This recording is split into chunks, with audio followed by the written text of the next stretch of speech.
오늘 상한 심령과 복음이라는 제목으로 하나님 말씀의 귀한 은혜를 나누고자 합니다. 오늘 이 예배를 통해 우리의 삶에 회복이 있고 은혜가 있고 치유가 있는 시간이 되기를 주님의 이름으로 간절히 축원드립니다. 성경은요, 우리가 살아가면서 인생에서 경험할 수 있는 여러 가지 마음의 상태에 대하여 굉장히 진솔하게 말씀하고 계십니다. 기쁜 마음, 슬픈 마음, 아파하는 마음, 분노하는 마음, 억울한 마음, 여러 가지 마음 등등에 대하여 성경은 아주 자세하게 여러 곳에서 설명하고 계십니다. 그 중에서 성경에서 가장 많이 나타나는 마음의 상태가 있는데 그 마음이 바로 상한 마음입니다. 상한 마음은 상처받아서 아파하고 고통받고 있는 마음입니다. 이것을 가리켜서 성경은 상한 심령이라고 말씀합니다. 상한 심령은 영어로는 broken spirit 혹은 broken heart라고 되어 있습니다. 단순히 마음이 괴롭다, 힘들다라는 것을 뛰어넘어서 내 마음이 고통을 견디다 못해 깨어진 거예요. 내 마음이 고통 때문에 부서진 것, 무너져 내린 것, 이것이 바로 성경이 말하는 상한 심령입니다. 우리는 살면서 이 상한 심령을 마주하게 될 때가 있습니다. 우리 주변을 한번 둘러보면 이 상한 마음 때문에 심령에 몸부림치는 사람들을 의외로 많이 만나게 됩니다. 그러면 어떠할 때 우리의 심령이 상하게 되는 것일까요? 어떨 때 우리의 마음이 상처 때문에 아파하면서 부서지고 무너져 내리는 그러한 것들을 경험하게 될까요? 우리가 성경을 살펴보면 세 가지 차원의 상한 심령이 있다는 것을 보게 됩니다. 첫 번째는요, 다른 사람과의 관계 속에서 오는 상한 심령이 있어요. 마음의 상처라는 것은 대개 많은 경우에 내가 믿었던 사람, 혹은 내가 사랑했던 사람, 나를 좀 사랑해 줄 것을 원했던 사람, 그리고 가장 가까운 사람들로부터 받게 되는 것이 바로 마음의 상처라는 것입니다. 가족, 남편, 아내, 부모, 친구, 믿었던 사람, 이 사랑의 관계 속에서 있던 사람과 그로부터 받게 되는 것이 이 마음의 상처라는 것입니다. 좋았던 관계가 이런저런 이유로 하루아침에 무너져버리는 경우가 있습니다. 이럴 때 우리는 예외 없이 마음의 상처라는 것을 받게 되지요. 사실 누구나 이러한 경험들을 하고 살아갑니다. 그 말은 마음에 상처 없는 사람이 있다 없다? 없다라는 거예요. 두 번째 성경이 말하는 상한 심령은 타인이 아니라 나 자신을 바라볼 때 받게 되는 상한 심령이라는 것이 있어요. 오늘날 현대인들처럼 타인의 시선을 의식하며 살아가는 사람들은 좀처럼 잘 이해되진 않지만 사실 우리는 나 자신을 보면서 스스로 상처받는 경우가 굉장히 많이 있습니다. 예컨대 우리가 젊었을 때 가졌던 계획들이 있고 소망들이 있고 꿈이 있는데 이것들이 하나하나 상실돼 가면서 조각난 꿈을 바라보면서 안타깝게 여길 때가 있습니다. 나의 과거의 소망들을 하나하나 세워보다 보면 내 마음 가운데 상한 심령이 찾아올 때가 있어요. 때로는 나의 인격이 너무나 부족하고 나의 수양이 덜 되어서 나 자신의 한계성을 절실히 우리가 느낄 때가 있어요. 나는 왜 이것밖에 안 되지? 내가 왜 그때 그런 말을 했을까? 그때 좀 왜 참지 못했을까? 그 순간 우리는 상한 마음을 갖게 됩니다. 한편 우리가 주님 뜻대로 살고 싶은데 나의 믿음과 환경이 따라가지 않아서 그러한 나를 보면서 우리가 상처받을 때가 있어요. 이 생존이라는 것과 신앙 사이에서 끊임없이 고민하다가 은근슬쩍 이 생존이라는 것에 타협하며 살아가는 나의 모습을 볼 때가 있어요. 이러면 안 되는데 처음에는 거룩한 부담이 있다가 시간이 지나서 타성에 젖게 되고 아닌 건 알고 있으면서 모르겠다 하면서 주저앉아 있는 나의 자신의 현실을 바라볼 때 우리는 나 자신을 향한 상한 심령을 갖게 됩니다. 무엇보다 우리가 스스로에 대하여 상한 심령을 갖게 되는 가장 큰 이유는요, 바로 죄책감이라는 것 때문에 그래요. 과연 죄의 경험과 기억 없이 살아가는 사람이 있을까요? 목사인 저도 때로는 이 죄책감 때문에 내 마음이 상한 심령에 놓여질 때가 있다는 것이죠. 죄의 경험과 기억은 우리로 하여금 상실감을 느끼게 하고요, 죄책감에 빠지게 합니다. 그리고 회환이라는 것을 갖게 해요. 이러한 것들이 바로 나 자신을 바라볼 때 갖게 되는 상한 심령입니다. 성경의 위대한 인물들 가운데서도 이 상한 심령을 가졌던 사람들이 있습니다. 사도 바울은 끊임없는 죄책감과 그러한 자책감 속에서 고통을 받았던 사람입니다. 그는 과거 복음의 박해자였고 복음의 회방자였어요. 예수 믿는 사람들을 잡아 가두는 일에 혈안이 되어 있었던 사람입니다. 유대교의 극렬 분자가 되어서 교회를 핍박하고 믿는 자들을 핍박하는 일에 앞장섰던 사람이 바울이었고요, 스데반 집사의 순교를 주도했던 사람이 바로 바울 사도였어요. 그래서 바울은 평생을 오호라 나는 곤고한 사람이다 라고 고백했어요. 그리고 나는 복음의 빚진 자다 라고 고백할 정도였습니다.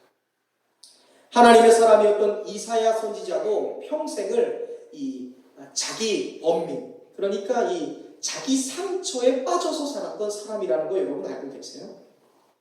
그는 하나님 앞에 있는 자신을 바라볼 때 스스로 화로다 나여 망하게 되었도다 라고 한탄할 정도였어요. 거룩하신 하나님 앞에 서 보니까 내가 너무나 부정한 존재이구나 라는 것을 스스로 절실히 깨달았습니다. 그럴 때 상한 심령을 마주하게 되었어요. 나는 죽게 되었다.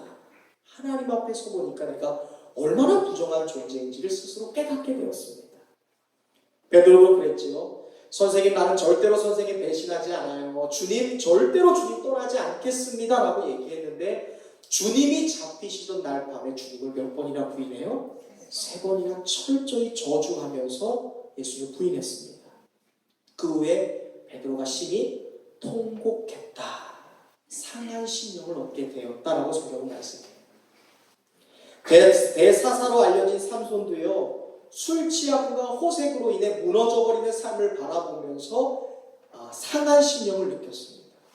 그리고 믿음의 조상인 아브라함도 목숨 하나 그거 부재하려고 자기의 아내를 자기의 동생이라고 속이는 거짓 증언 때문에 평생 동일한 경험을 했던 기억이 있어요. 그런 의미에서 보면 어쩌면 이 성경이라는 것은요, 상한 심령을 마주했던 사람들의 이야기 모음집이며 그 사람들의 상처를 싸매시고 고치시고 용서하신 하나님의 사랑의 이야기다라고 정의할 수 있어요. 한편 그들의 이야기가 남 이야기 같지 않은 것은 그들이 경험했던 죄의식, 그들이 경험했던 상한 이 심령이라는 것을 오늘 우리도 동일하게 경험하고 있기 때문이 아닐까라는 생각을 해봅니다.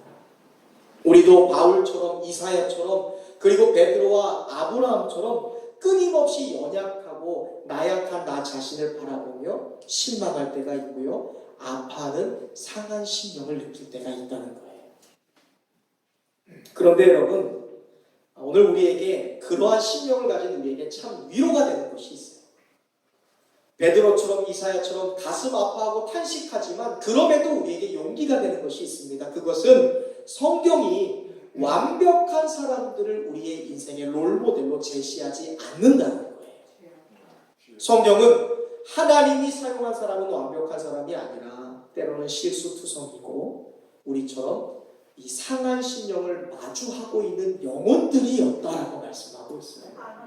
하나님이 사용하는 사람은 불완전한 사람, 우리처럼 상한 심령에 허덕이고 고통받고 있는 사람들이었다라고 말하고 계십니다.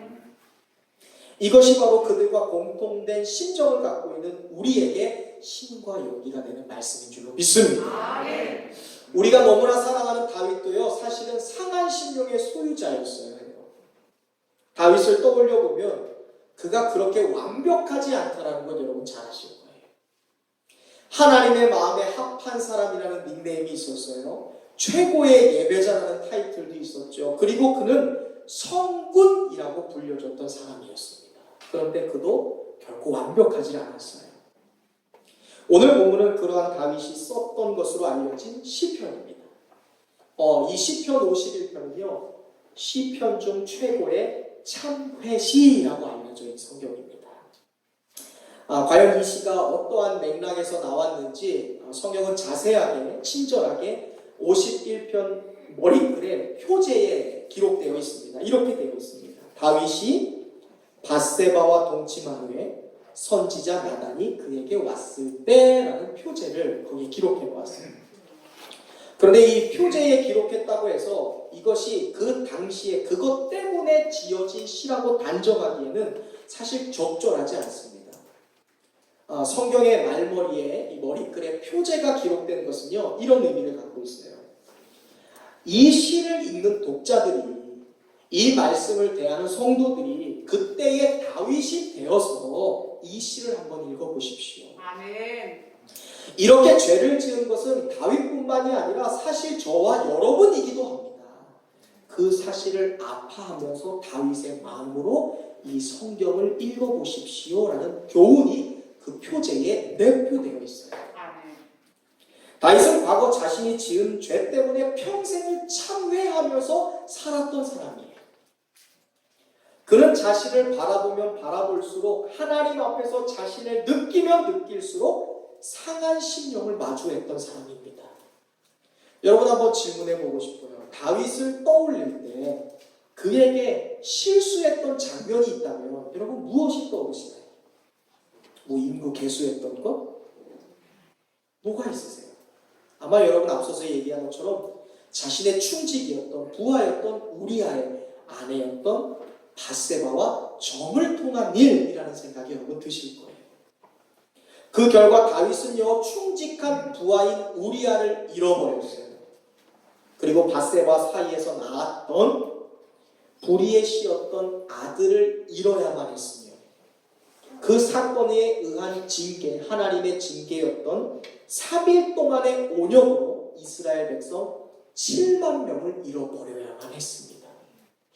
여러분, 이 기억이 다윗의 평생을 괴롭혔을 거예요. 내가 그때 실수하지 않았다. 그것을 보았을 때 처절하게 전염병으로 죽어갔던 7만 명의 이스라엘 백성들의 얼굴이 떠오르지 않는 거예요. 자신의 아들이 죽어가야 됐던 그 모습, 충직했던 그 부하가 전쟁통에서 처절하게 죽어갔던 그 모습이 다윗의 마음을 끝까지 괴롭히는 거예요. 3절의 고백을 보시길 바랍니다. 이렇게 고백합니다. 무릇 나는 나의 죄가를 아오니 내 죄가 항상 어디에 있어요? 내 앞에 있다. 4절 말씀입니다. 내가 주께만 범죄하여 주의 목전에 악을 행하여 싸우니 라고 고백해요. 5절에도 보시겠어요? 내가 죄악 중에서 출생하였으며 어머니가 죄 중에서 나를 잉태하였나이다. 다윗은 3절에서 나의 죄가 내 앞에 항상 있습니다 라고 고백하고 있어요.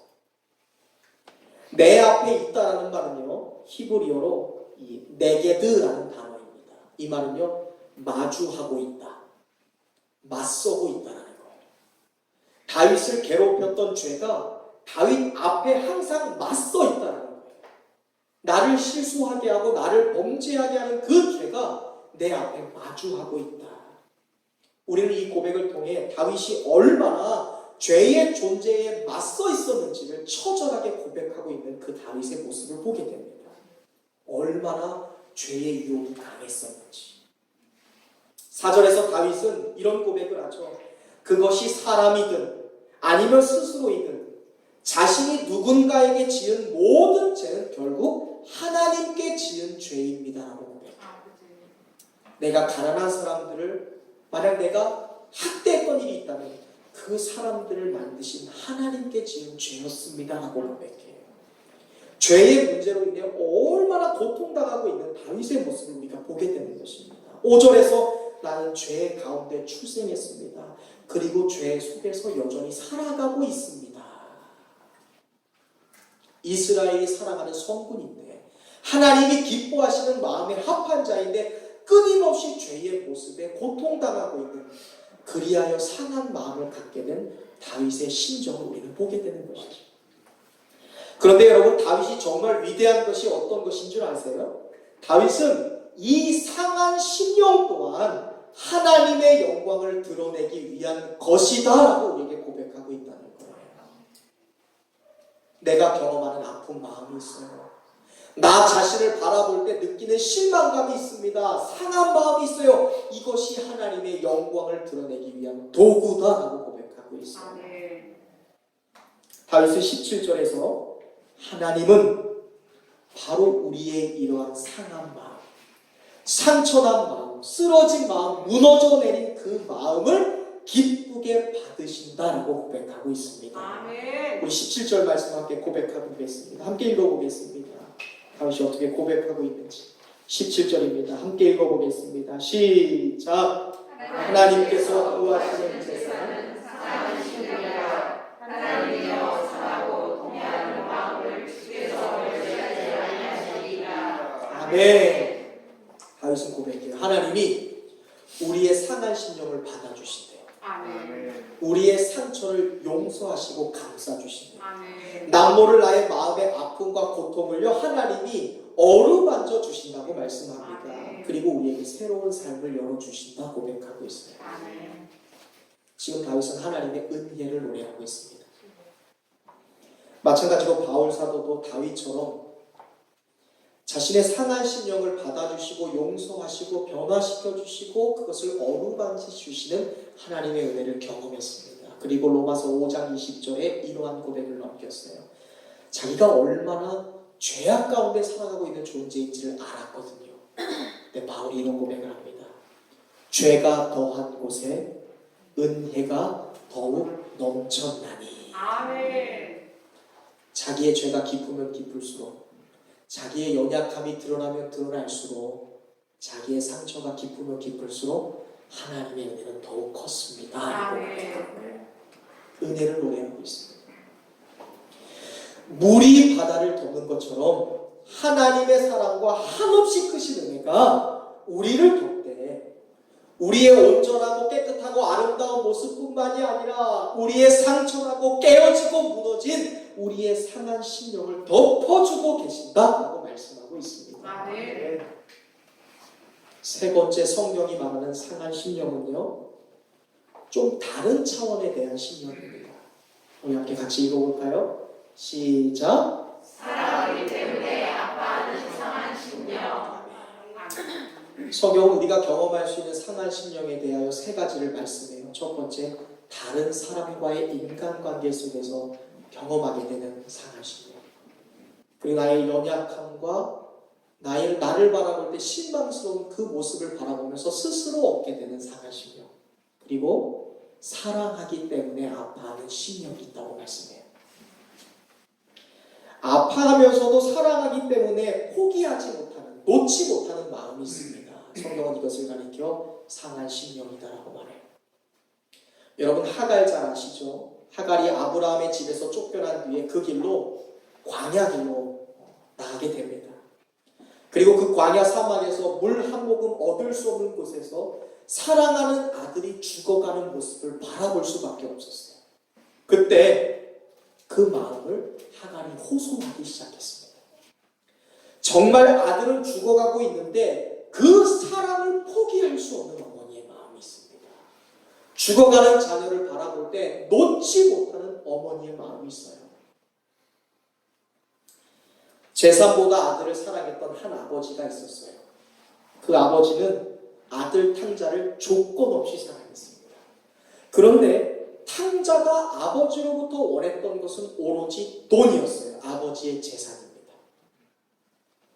자신을 버리고 재산 챙겨 미련 없이 떠난 아들을, 그 뒷모습을 바라보면서 아버지는 그 사랑을 놓을 수가 없었어요. 포기할 수 없었습니다. 그래서 냉정하게 떠나버린 그 아들의 뒷모습을 끊임없이 바라봤고 돌아올 때까지 그 아들의 자리를 지키고 계셨어요. 한없이 아프지만 어머니는 그 그 사랑을 포기하지 못했고 놓을 수가 없었어요. 호세아 선지자는 부정한 여인이었던 고멜을 자신의 아내로 맞아서 한없이 사랑했습니다. 그런데 이 고멜이 자신을 배신하고 집을 떠났습니다. 그때 호세아의 마음은 찢어지고 있었어요. 그리고 자신을 배반하고 떠나간 고멜이 부정한 방법으로 결국 다른 남자에게서 자녀마저 낳았습니다. 그런데 호세아는 끝까지 그녀를 포기하지 못했어요. 사랑 때문에 끝까지 그녀를 놓지 않았습니다. 아프지만 놓을 수 없는 사랑이 있어요. 아프지만 포기할 수 없는 사랑이 있습니다. 이것이 성경이 말하는 세 번째 상한 심령이에요. 아프지만 사랑하기 때문에 놓을 수 없는 그 마음. 바로 이러한 마음, 사랑하기 때문에 아파하는 마음이 있어요. 한없이 고통스러운데 사랑 때문에 포기할 수 없는 마음이 있고요. 한없이 고통스럽지만 사랑하기 때문에 결코 놓을 수 없는 마음이 있다는 것입니다. 사랑하기 때문에 아파하는 마음. 이것이 성경이 말하는 세 번째 상한 심령이에요. 그런데 우리도 때로는 이러한 아픔을 맞이할 때가 있습니다. 사랑하기 때문에. 아무리 아프고 아무리 고통스러워도 포기하지 못하는 사랑을 우리가 경험할 때가 있어요. 깨어진 관계가 있고요. 배신당할 때가 있지요. 그로 인한 상처로 가득한 세상을 살아가면서도 오히려 상한 심령으로 그 사랑을 계속 이어가야 할 때가 있어요. 비록 그 사랑을 유지하기 위해 우리 마음이 계속해서 상처받고요. 그 사랑 때문에 우리의 마음이 고통받고 무너진다 하더라도 그래도 우리는 절대로 이 사랑만은 포기해서는 안 됩니다. 아멘. 사랑하되 변함없이 끝까지 사랑하고 사랑하되 끝까지 포기하지 않는 그 마음. 왜냐하면 하나님께서 우리를 그렇게 사랑해 주셨기 때문입니다. 아멘. 예수님이 그 사랑을 우리에게 몸소 보여주셨기 때문입니다. 사실 주님도 우리처럼 상한 심령을 가졌던 분이셨어요. 주님도 우리처럼 포기할 수 없는 사랑 때문에 마음 아파하셨던 분이십니다. 예수님의 제자들이 한순간 주님을 다 떠나버렸어요. 그런데 예수님은 제자들을 포기하지 않고 놓지 않으셨어요. 왜? 사랑하기 때문에. 참으로 놀라운 것은 오늘 다윗이 자신이 마주하게 된 상한 심령 속에서 괴로워할 때 주님의 이 사랑을 마주하게 되었다라고 고백하고 있어요. 아멘. 오늘 본문에서. 나는 나 자신을 바라볼 때 나 자신을 향한 실망감과 상처와 배신감 때문에 내 마음이 무너지는 상한 심령을 경험했었습니다. 그런데 나는 그 상한 마음 속에서 나를 포기하지 않고 놓지 않는 주님의 사랑을 경험했습니다. 라고 오늘 본문에서 여러분 말하고 있어요. 오늘 이 얘기를 좀 할까 합니다. 17절에 다윗이 그런 고백을 하고 있어요. 하나님께서 구하시는 제사라는 말이 있습니다. 우리 한번 고백해 볼까요? 하나님이 구하시는 제사. 하나님이 구하시는 제사. 여러분 이 말씀을 언뜻 보면요, 하나님이 원하시는 제사가 있구나. 그것은 자기가 지은 죄를 뼈저리게 아파하면서 하나님 앞에 예배드리는 마음이구나 라고 생각할 수 있습니다. 맞아요. 하나님이 받고자 하는 제사라는 것은 자신의 죄를 전적으로 뉘우치면서 오직 하나님의 자비와 긍휼을 기대하는 것이구나 라고 생각할 수 있습니다. 왜? 하나님이 구하고 계시는 제사, 하나님이 원하고 계시는 하나님의 믿으니까 우리가 그렇게 설명할 수 있어요. 정답이에요. 다윗이 지금 이것을 말하는 거예요. 겸손한 심령 없이, 이러한 상한 심령 없이 하나님께 드리는 형식적인 제사는 하나님이 받지 않으십니다 라고 고백하는 것이 맞습니다. 여러분, 그것이 우리말 성경의 번역이에요. 그런데 우리가 이 문장을 히브리어 원문을 보면요, 또 다른 깨달음이 있어요. 저는 오늘 이것을 여러분과 나누고자 해요. 원문에는 우리 성경에 하나님이 구하시는 제사라고 번역된 문장이 엘로힘 제아흐라고 되어 있어요. 엘로힘 제아흐. 이것을 우리말로 번역하면 엘로힘은 하나님이라는 말이고요. 제아흐라는 말은요, 희생제물이라는 말이에요. 곧 엘로힘 제아흐 하면 하나님의 희생은, 하나님의 섬김은, 하나님의 제물은, 하나님이 우리에게 주신 희생제물은 이라는 말이에요. 구하시는 이라는 단어가 빠져있는 거예요. 하나님이 원하시는 것은 이라고 번역되어 있는데, 이것을 엘로힘 제아흐 하면 하나님이 희생이 하신 것은, 하나님이 희생하신 것은 이라고 번역되는 거예요. 우리는 지금 하나님이 받으시는 제사는 상한 심령입니다 라고 번역된 우리말 성경과 더불어 하나님의 희생 제물은, 하나님이 하신 희생은 이라는 원문과 마주하게 돼요. 지금 다윗은 지금 엘로힘 제하흐라는 말로써 하나님이 원하시는 제사는 우리가 하나님의 도움이 필요하고 내가 하나님 앞에서 이러한 죄를 지은 사람입니다라고 고백하는 것은 물론이요, 하나님의 희생, 하나님의 희생 제물인 상한 심령이다라고 고백하고 있어요. 다윗이 지금 정리합니다. 하나님의 희생은 상한 심령이셨습니다. 하나님이 우리에게 행하신 희생 제물은 상한 심령이었습니다라고 고백하는 거예요. 그것이 바로 성경이 말씀하고 있는 세 번째 상한 심령, 사랑하기 때문에 아파하고 사랑하기 때문에 포기할 수 없었던 하나님의 사랑의 결정체이신 예수 그리스도예요. 아멘.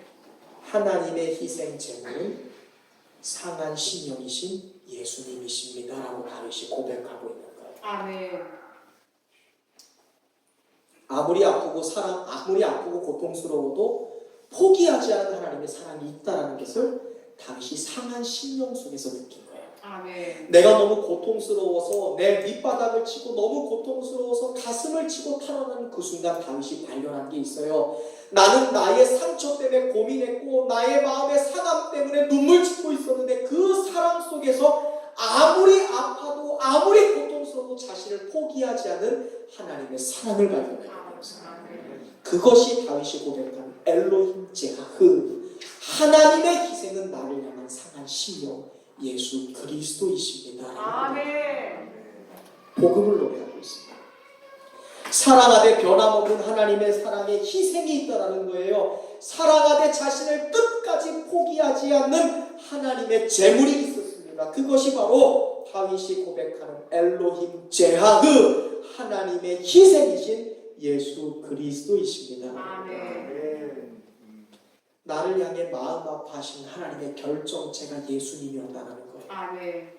우리를 보면서 고통 중에 눈물 짓고 계셨던 하나님 사랑의 결정체가 바로 예수님이십니다. 아멘. 다윗은 지금 이런 고백을 하는 거예요. 저는요, 제 앞에 도사리고 있는 죄의 문제 때문에 고통당할 수밖에 없고 넘어질 수밖에 없는 존재입니다. 죄로 가득한 모태에서 태어나 끊임없이 매일 죄의 문제 때문에 쓰러지고 엎어지는 나를 볼 때 너무나 실망스럽고 마음에 고통이 있습니다. 사람과의 관계 속에서 배신당하고 아파하고 상처받는 나의 모습을 볼 때 너무너무 마음이 아프군요. 그러나 여전히 제 모습 속에는 아파하면서도 여전히 부정과 부패로 가득한 모습이 있습니다. 아직도 해결되지 않은 죄의 모습이 있습니다. 그래서 나를 포기하고 싶게 만들고 그래서 한없이 나를 놓아버리고 싶게 만드는 마음의 고통이 제게는 있습니다. 이것이 시편 51편에 계속해서 기록되어 있는 거예요. 오 주님, 저는 하나님의 도움이 필요한 존재입니다. 하나님의 은혜 아니면 한순간도 살아갈 수 없는 존재입니다. 하나님, 1절부터 주의 인자를 따라 내게 은혜를 베풀어 주소서. 2절, 주의 많은 긍휼을 따라 내 죄악 좀 지워주세요. 저의 죄악을 말같이 씻어주시고 나의 죄를 좀 깨끗하게 해주세요. 우슬초를 찍어 나를 정결하게 하시고 나의 죄를 씻어 눈보다 더 희게 해주세요. 주의 얼굴을 나의 죄에서 나의 얼굴에서 돌이키지 마세요. 나를 떠나지 마세요. 내 모든 죄악을 지워주세요. 하나님, 내 마음속에 새로운 마음을 창조해 주세요. 아멘. 내 안에 정직한 영을 새롭게 해주세요. 아멘. 나를 주 앞에서 쫓아내지 마시고 아멘. 주의 성령을 내게서 좀 거두지 마세요. 아멘. 다윗의 심정으로 시편 51편을 한번 바라봐 보세요. 아멘. 그가 나고 내가 그의, 내가 다윗이 돼서 다윗의 마음을 바라보는 거예요. 하나님, 그래요. 제가 하나님 앞에 죄를 지었어요. 제가 사람들 앞에 죄를 지었고 제 스스로도 용서할 수 없는 죄의식 때문에 제가 고통당하고 있습니다. 이렇게 살면 안 되는데 주님 죄송해요. 다윗은 지금 철저히 깨졌어요. 완전히 무너져 내린 거예요. 한 번도 시편을 그렇게 많이 지었던 다윗이 이렇게 무너져 내린 적이 없어요. 스스로 손 하나 쓸 수 없는 그 마음의 고통, 그 인생의 밑바닥까지 다윗이 철저하게 무너져 내렸어요. 완벽하게 깨어졌어요. 누구도 위로할 사람이 없어요. 그 어떤 영광도, 그 어떤 재능도 다윗의 마음을 일으켜주지 못해요. 이것이 바로 성경이 말하는 상한 심령이에요. 다윗은 지금 스스로 도저히 손 쓸 수 없는 밑바닥까지 내려와 있습니다. 그런데요, 이 상한 심령을 내가 가지고 있으면 이것을 상처라고 얘기해요. 트라우마라고 얘기하고 아픔이라고 얘기해요. 그런데 여러분, 놀라운 것은요, 다윗이 이 마음을 있는 그대로 하나님께 가지고 나왔어요. 내가 너무 아프거든요. 내가 너무 고통스러워요. 시간이 지나서 괜찮은 쪽 묻어두고 있는데 사실 주님, 그 사람과 닮은 사람만 봐도 너무 마음이 아파요. 그 상황과 비슷한 상황만 생각해도 주님 너무너무 고통스러워요. 내가 너무 아프고 힘들어요. 마음의 중심의 진실함을 가지고 하나님께 그대로 나왔어요. 그랬더니 놀라운 일이 일어났습니다, 여러분. 다시 다윗이 스스로 고칠 수 없는 철저히 깨진 심령, 상한 심령을 하나님 앞에 가지고 나왔더니, 여러분 잘 들으세요. 이 깨어지고 무너진 마음이요, 하나님께 대하여는 곧 열린 마음이 되었어요. 아멘. 그동안 내가 나로만 너무 가득 차 있고 내 아집과 내 잘난 것으로 가득 차 있을 때는 하나님이 보이지 않았는데, 사람에게 배신당하고 고통당하고 나 스스로를 바라보면 너무 실망스러워서, 그리고 너무나 사랑하기 때문에 놓을 수 없고 포기할 수 없는 그 안타까운 마음 때문에 내 마음이 깨어지고 무너져서 밑바닥을 치는 그 고통의 자리에 있을 때, 이 마음이 깨어졌는데 하나님을 향해 나왔더니 하나님을 향해서 오픈 마인드, 브로큰 하트가 아니라 하나님을 향해 열린 마음이 되었다는 거예요. 내 마음이 깨어짐을 통해, 내 마음이 상한 심령을 통해 하나님께 대하여는 비로소 열리게 되었다라고 다윗은 고백하고 있어요. 다윗은 이렇게 깨어지고 무너진 상한 심령 속에서 자신의 마음이 열리는 것을 느꼈습니다. 그리고 하나님을 향해 열린 마음 속에 하나님이 내 마음을 여시고 나를 향해 포기하지 않으셨던 하나님의 상한 심령이었던 예수 그리스도 복음을 발견할 수 있었어요. 나를 한없이 사랑하시고 한없이 나의 아픔을 끌어안고 위로하고 계시는 하나님의 엘로힘,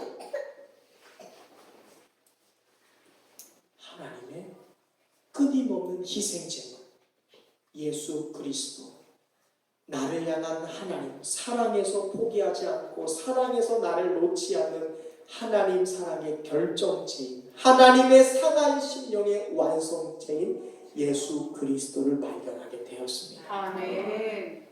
이것이 바로 바울이 고백하는 하나님 상한 심령, 하나님의 제물, 하나님의 희생인 예수 그리스도입니다라는 17절의 고백으로 완성되었어요. 내가 깨어지는 것이 고통이었는데, 내 마음의 상한 심령이 너무나 상처였는데 하나님께 나아보니까 그 상한 심령을 통해 하나님께 열려진 마음 속에 나를 끊임없이 포기하지 않고 나를 놓지 않는 하나님의 사랑의 완성인 예수를 발견하게 되었다. 아멘. 내가 철저히 깨질 때가 있어요. 내가 철저히 무너질 때가 있습니다. 그런데 이 무너진 마음으로 하나님께 나왔더니 하나님은 그 마음을 위로하시고 그 마음에 용기를 주시고 용서하시고 그 열린 마음을 통해 하나님은 은총을 부어주고 계신다라고 말하고 있습니다.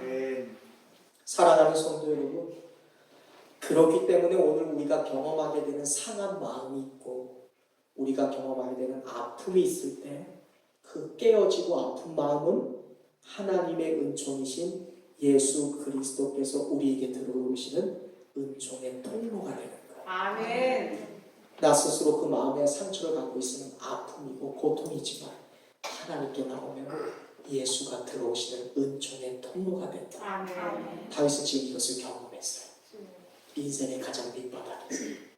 그게 우리에게 얼마나 큰 위로와 용기가 되는지 모릅니다. 다윗은 자신의 마음이 깨어지고 아파질 때, 그러나 그것이 하나님께 대하여 열린 마음이 될 때 사랑하기 때문에 나를 포기하지 않고 나는 놓아버리고 싶지만 사랑하기 때문에 결코 나를 놓지 않으시는 예수 그리스도와 하나가 되었다. 그리하여 16절에서 하나님이 받으시는 것은 제사와 예배가 아니다라고 고백해요. 이것이 여러분 오해하시면 안 돼요. 하나님이 우리의 예배를 받지 않으신다는 것이 아니라 하나님이 구하시고 하나님의 희생 제물인 예수 그리스도를 통해서 우리가 하나님의 그 한없는 사랑, 하나님의 포기하지 않는 사랑의 마음을 알게 될 때 그것이 하나님이 받으시는 19절 진정한 예배가 된다라고 정의하고 있습니다. 지금 다윗은 예배를 정의하고 있습니다. 예배는 형식이 아닙니다. 예배는 습관이 아니에요. 여러분 생각해 보세요. 하나님이 뭐가 부족해서 우리에게 무언가를 받기로 원하실까요? 하나님이 부족한 게 뭐가 있으세요? 우리가 막 열심히 찬송하면 하나님이 오 고마워 하실까요? 물론 그러실 거예요. 근데 하나님 부족한 것이 없어요. 우리가 막 몇백, 몇천, 몇 억의 헌금을 드리면 하나님이 오 좋아 이러실까요? 전혀 하나님 부족한 것이 없어요. 하나님이 원하시는 것은 형식적인 예배가 아니라 하나님의 마음을 아는 것이다라고. 아멘.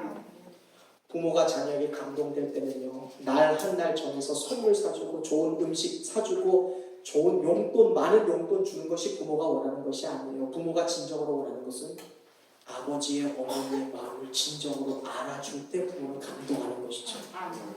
다윗은 그것을 얘기하는 거예요. 하나님이 원하시는 제사는 우리를 향해 끊임없이 사랑 때문에 포기하지 않고 사랑 때문에 우리 놓지 않는 사랑의 완성체이신 예수 그리스도를 느끼고 만나는 것이다. 그것이 예배다라고 말합니다. 아멘. 여러분 예배가 뭡니까?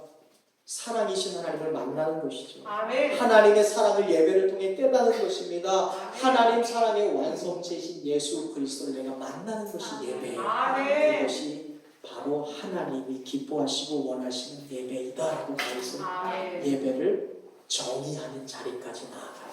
아멘. 마음이 무너져 버렸었는데, 마음이 파괴되었었는데 그 깨어진 마음을 통해 주님을 받아들였더니 상한 심령 속에서도 나를 바라보며 나는 나의 아픔과 나의 상처 때문에 나 혼자만 아픈 줄 알고 다 포기하고자 했는데, 나는 원망했고 나는 가슴 치고 있었는데 나보다 더 나를 바라보시는 주님의 마음이 아프셨구나라는 것을 깨달았을 때 그것이 하나님을 향한 진정한 예배였다라고 다윗은 고백하고 있습니다. 꽤 오래된 저의 간증을 좀 드릴까 합니다. 제 마음속에 끊임없이 저를 괴롭히고 저를 마음 아프게 했던 습관적인 죄가 있었습니다. 그것이 누군가를 용서하지 못하고 미워하는 죄였어요.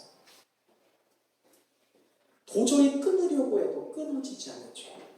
이것 때문에 고통당하는 당시 전도사의 모습을 한번 떠올려보세요. 다윗의 심정입니다. 저는 이 죄악을 마음에 품고 있으니까요, 먼저는 하나님과의 관계도 깨어지고요, 사람과의 관계가 정말로 피폐해졌어요. 벗어나려고 해도 벗어나지지 않는 거예요. 미워하는 마음이, 용서하지 못하는 마음이 제게 있었어요. 그러던 어느 날 너무나 무거운 마음을 가지고 교회, 섬기던 교회 금요 심야예배, 철야 예배를 나갔습니다. 말씀이 들릴 리가 없죠. 찬양이 될 리가 없습니다. 너무 마음이 답답했어요. 그리고 나서 설교 말씀이 끝나고 불이 꺼지고 기도를 하는 중에 이래서는 안 된다는 마음에 그런 외침이 있었어요. 제가 할 수 있는 것은 그냥 마음속 깊은 곳에서 터져 나오는 탄식에 제 마음을 치는 거였어요. 저는 진심을 담아 영혼으로 기도했습니다. 주님, 제가 전도사예요. 근데 용서가 안 돼요. 이 모습이 제 스스로 용서가 안 돼요. 제가 주의 종인데 제가 이렇게 용서하지 못하고 있어요. 미워하고 있어요. 저는 이렇게 죄악 덩어리입니다. 이 죄를 품고 제가 어떻게 목회할 수 있어요? 누군가를 용서하지도 못하고 누군가를 이해하지도 못하고 오히려 저주하고 미워하고 있는데 저는 어떻게 이 모양 이 꼴입니까? 주님, 저는 저의 힘으로는 이 죄를 벗어날 수 없어요. 어떡할까요? 주님, 어떡할까요? 눈물이 제 얼굴과 온 몸을 땀을 적시기 시작했습니다. 그리고 하나님께 도움을 구하기 시작했어요. 주님의 도움 아니면 제가 이 마음을 해결할 수 없습니다. 주님, 나는 주님 앞에서 벌거벗은 것 같아요. 주님, 나 어떡해? 그렇게 기도할 때 주님이 제 마음을 어루만지기 시작했어요. 완벽하게 주님 앞에 다 벌거벗고 깨어진 마음으로 주님 앞에 엎드렸을 때 주님이 제 깨어진 마음 가운데 들어오셨고 제 마음을 만지기 시작했어요. 내가 한다. 내가 알아. 그리고 저의 마음을 상쾌하게 하시는 것을 제가 경험했습니다. 저는 그 이후로 그 죄악, 미워하고 그 사람을 용서하지 못했던 죄에서 완벽하게 자유해질 수 있었어요. 그리고 다윗의 고백처럼 깨어지고 상한 심령이 주님을 만날 수 있는 은혜의 통로였다라고 저도 주님 앞에 그리고 여러분 앞에 자신 있게 고백할 수 있어요. 나의 깨어진, 나의 무너진 상한 심령이 나를 끝까지 포기하지 않으시는 주님을 만나는 통로가 되었었어요. 아주 작은 간증이지만 이 안에는 영적인 비밀이 있습니다. 하나님은 그 어떠한 것보다 우리의 상한 심령을 기쁘게 여기신다. 왜? 그 상한 심령을 통해 우리를 위로하시고 세워주시는 주님을 만날 수 있으니까. 그것이 바로 하나님의 희생인 상한 심령이신 예수예요. 그것이 우리가 드려야 될 진정한 예배입니다. 우리가 살아가다 보면 상처와 아픔 가운데 절규하게 될 때가 있습니다. 실수 없는 사람 없습니다. 넘어지지 않는 사람 없습니다. 넘어지고 싶은 사람 아무도 없지만 누구나 넘어질 수 있습니다. 넘어지는 것, 마음에 큰 돌덩이 하나 가지고 상한 심령으로 살아가는 것, 이것이 우리 인생의 현실입니다. 그런데 다윗은 우리에게 위대한 고백을 합니다. 그 상한 심령, 내가 갖고 있으면 상처와 아픔이지만 그 깨어지고 무너진 마음 가지고 주님 앞에 나아갈 때 주님은 절대로 우리의 마음을 멸시하지 않으시고 그 마음 속에서 들어오셔서 우리를 깨끗하게 하신다. 혹시 여러분 마음에 상처가 있으신가요? 남 모르는 아픔이 있습니까? 그 상처 그대로 주님 앞에 가지고 나아가서 그것을 은총의 통로로 바꾸는 다윗과 같은 사람들 되시길 주님의 이름으로 축원드립니다. 그 어떤 것보다 주님, 나의 힘으로는 할 수 없어요. 나는요 주님 앞에서 깨어져 버릴 수 없는 연약한 질그릇입니다라는 진실이 담긴 고백으로 주님 앞에 나아갈 수 있길 바랍니다.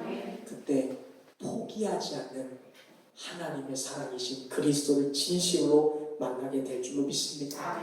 하나님이 우리의 깨어진 마음을 어루만지시고 위로하시고 편안하게 해 주실 것입니다. 다윗을 평화롭게 하시고 이 부족한 종의 마음 가운데 평강을 주신 하나님의 사랑이 여러분의 마음 가운데, 삶 가운데 깊이 역사할 수 있기를 주님의 이름으로 축원드립니다. 기도하겠습니다.